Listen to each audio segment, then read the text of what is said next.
Des idées erronées, des erreurs sans nombre fournissent à l'ennemi un terrain favorable de séduction, parce qu'elles faussent l'intelligence ou qu'elles la ferment.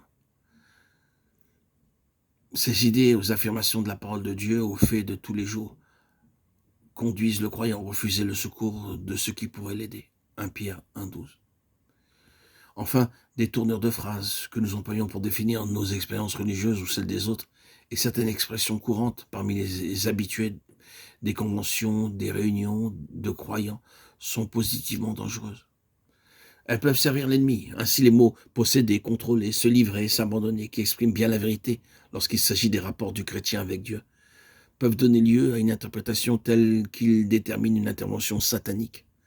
Alors, les esprits mauvais possèdent et contrôlent ceux qui sont livrés et abandonnés aux puissances du monde spirituel, sans savoir comment distinguer entre l'action de Dieu et celle de Satan. Certaines idées toutes faites sur la façon dont Dieu agit favorisent encore l'action des mauvais esprits. Ainsi, croire que lorsqu'un chrétien se sent contraint à l'action, ceci prouve que Dieu le guide.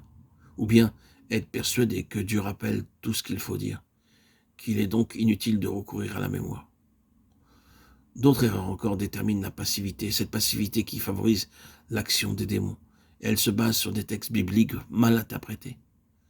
Christ vit en moi, donc maintenant je ne vis plus du tout.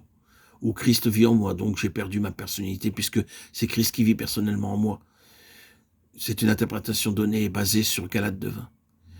Ou Dieu opère en moi, donc je n'ai plus à agir seulement, à me soumettre et à obéir. Cette interprétation est basée sur Philippiens 2:13. Ou encore Dieu veut à ma place, donc je ne dois plus faire usage de ma volonté. Dieu seul peut juger, donc je ne dois plus employer mon jugement. J'ai la pensée de Christ, donc je n'ai que faire de mon intelligence, de ma raison. Mes pensées sont divines. Telle interprétation est basée sur 1 Corinthiens 2:16. Dieu m'a parlé, ainsi je n'ai plus qu'à obéir.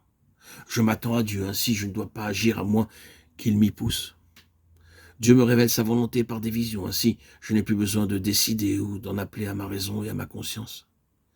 Je suis crucifié avec Christ, par conséquent je suis mort et je dois pratiquer la mort, c'est-à-dire la passivité, l'inertie des sentiments, des pensées. Et pour mettre sa vie d'accord avec ces interprétations diverses de la parole, le croyant réprime alors toute activité personnelle de son intelligence, de sa raison, de sa volonté, toute action spontanée et libre, afin que la vie divine puisse s'épancher librement en lui. Or, il faut au contraire que toutes les facultés de l'homme soient parfaitement libres et activées, et que la volonté humaine collabore avec la volonté divine pour que toutes les vérités mentionnées, énoncées, deviennent expérience, pour qu'elles se réalisent dans la vie chrétienne.